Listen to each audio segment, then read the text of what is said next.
Hey everybody, so why are there so many bad managers? There are so many terrible managers, and I get people writing into me and leaving comments on my YouTube videos and talking to me and saying that their manager is terrible, their supervisor is terrible.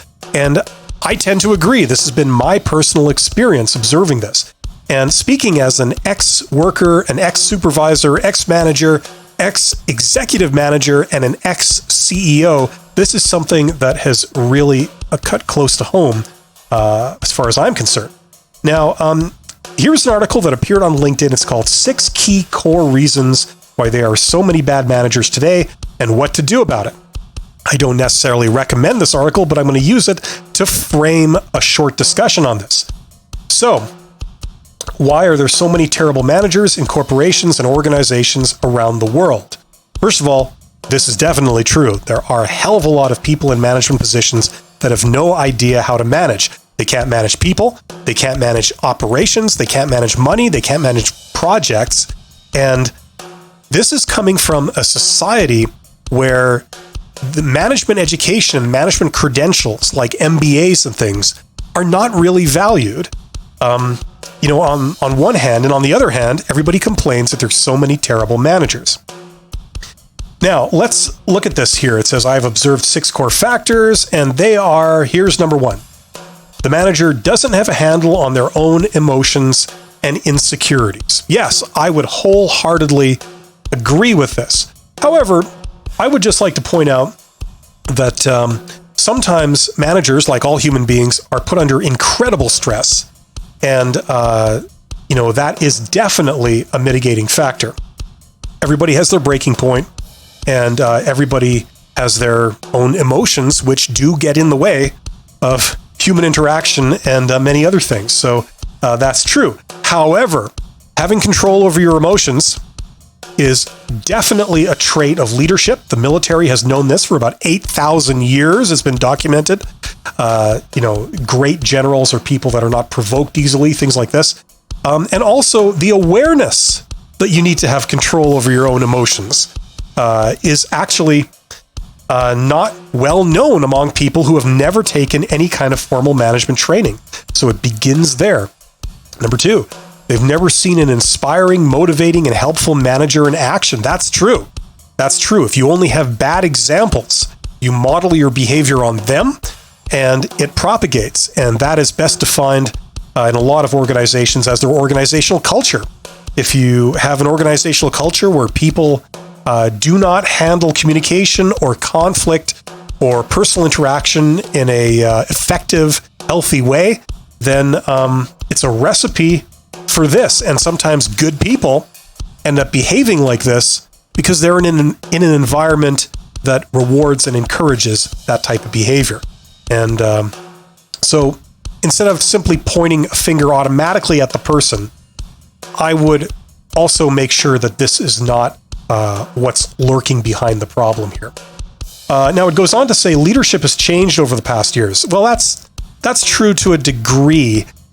Leadership has been the same for a very long time. However, recently in the business world, the big change is that people are staying at their current jobs for less and less time. That means people are moving around more and more often. And whereas 40 years ago, you could have gotten away with, as a manager, you could have gotten away with pushing people around a lot more than you can get away with it now. Because now, if you do that, people simply leave. Back 40 years ago, it was not a regular thing that people would leave their jobs. Sometimes people were expected to stay in one job for their entire career. And now that's certainly not true. So because of that, you can't push people around. You have to engage with them more, and you can't force them. The emphasis is more on empathy and communication rather than policing rules, enforcing rules, and controlling people. In a very general sense. This is a very general sense I'm talking about this. Obviously, there are exceptions. Another reason, they mistake authoritarianism for leadership. I wonder why they do that. Well, could it be that they are never trained in how to be a manager? They're never trained in leadership? One of the reasons was up here saying they had no good examples. They've never seen an inspiring, motivating, or helpful manager in action. But yes, if you're not trained in leadership, you might not understand what it is. And the problem, though, is everybody seems to have their own definition of leadership rather than using the technical definition of leadership as discussed by management scientists and other organizations like the military. So it goes on to point the finger at a lot of people here. Let's see, their communication skills are sorely lacking. Yes. If there is one defining characteristic of a bad manager, I think this would be the most common. It would be a problem with their communication skills. Now, communication skills, like anything else, are taught and they're learned. It's not something that you just magically know without ever having been taught this. The thing that I learned, the biggest revelation that I had taking an MBA and being an executive manager is that the realization is that most people are great at managing people like themselves. It doesn't take a lot of talent to manage people that are exactly like you. The challenge is when you have to manage people who are not like you. And let's face it, there are many different personality types. There are many different backgrounds, many different experiences, and so on. And the odds are is that if you manage a group, most people will not be like you. And that's where you're going to need very advanced management, leadership, and communication skills. Okay? People don't respond like you do to the same stimuli. They don't communicate the same way. They don't think the same way. They don't have the same opinions you do. They don't have the same beliefs you do. And, the list goes on and on. So first of all, recognizing this is a problem that most people have. They don't even recognize this problem. And secondly, even if you do recognize it, they lack the technical training in how to communicate effectively and manage effectively people that are not like them. So that, to me, is probably the biggest problem within this question that's holding people back and that's responsible for this. They're too worried about politics and managing and kissing up. Well, okay, that may be true. And it certainly is true in a lot of cases. However, once again, I would avoid pointing the finger automatically at the manager and saying, because they do politics and kissing up, that they are necessarily bad. And the reason I say that is because people who are managers in organizations that value that kind of behavior, maybe they're doing this as a survival technique because the organization has conditioned them that this behavior is what they should do. Because if they don't do it, maybe they wouldn't have been promoted in the first place. Maybe they would have been fired. Maybe, things will not go well for them at that organization if they don't engage in this behavior. I'm not saying this behavior is good, but I'm saying that you can't always blame the individual. It's probably more to do with the organizational culture rather than the individual manager. And the organizational culture, who do you look to blame for that? You look at the CEO and the executive management team. Okay? Culture is affected by many things, but they are in the position that they're most able to influence it, not the poor supervisor that's one rung above the bottom in the hierarchy. They're miserable in their own careers. Okay, that could be true, and that certainly is the case.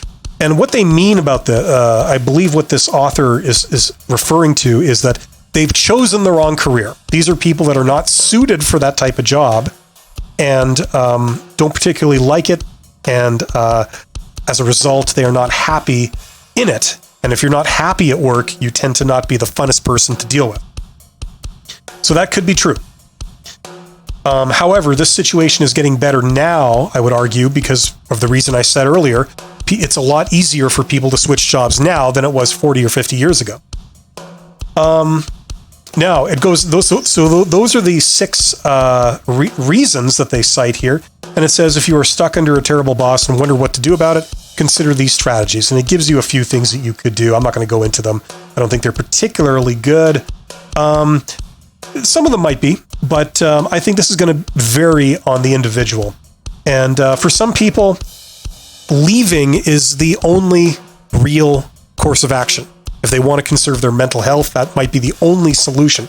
But for others, communicating with your manager would be maybe a solution. Perhaps you can open a channel there and you can find some middle ground and make things work. For other people, there might be other solutions. Okay, you either transfer out of the department or you communicate with other people in the organization, perhaps higher up. It's going to depend on the situation. It's going to depend on the industry and the size of the organization. And it's going to depend on the individual.